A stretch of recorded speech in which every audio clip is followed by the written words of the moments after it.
With hundreds of thousands of people across Tennessee still not sure when SNAP will kick in again, one national organization is working to make sure the state's youngest still have food to eat. Our Lauren Turman talked to leaders about how this organization is focusing on schools, especially where lunch might be some students' only meal. Lauren. With things still unresolved across party lines, Pepper, the ripple effect is beginning to hit closer to home. And one organization is now teaming up with West Tennessee schools to make sure no child goes hungry while federal programs hang in limbo. With no end in sight to the government shutdown, one national organization is helping fill in the gap. Students who would typically be able to eat school-supplied meals may now have to go without them. We are rushing in emergency assistance to our most vulnerable communities. In Tennessee, that includes 19 rural counties across the state where we have direct programs or reach or partners. Dr. Chapel Osborne Arnold with Save the Children says they are also helping schools across the state with emergency food and other supplies for children.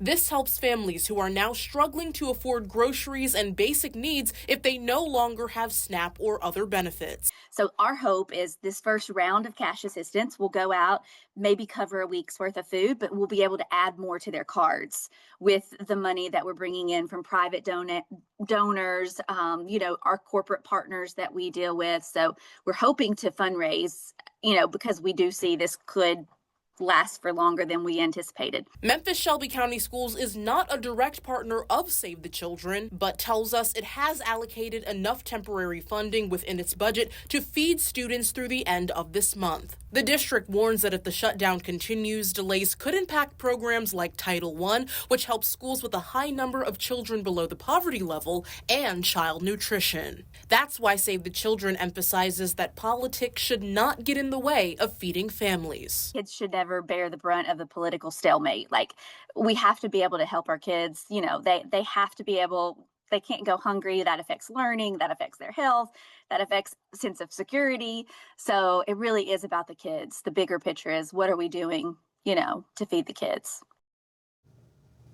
And MSCS says they are closely monitoring the situation and working with state officials to make sure meal programs continue without interruption if possible. Save the Children encourages families in need of food or child supplies to reach out through their website or local school offices. In the studio, I'm Lauren Turman.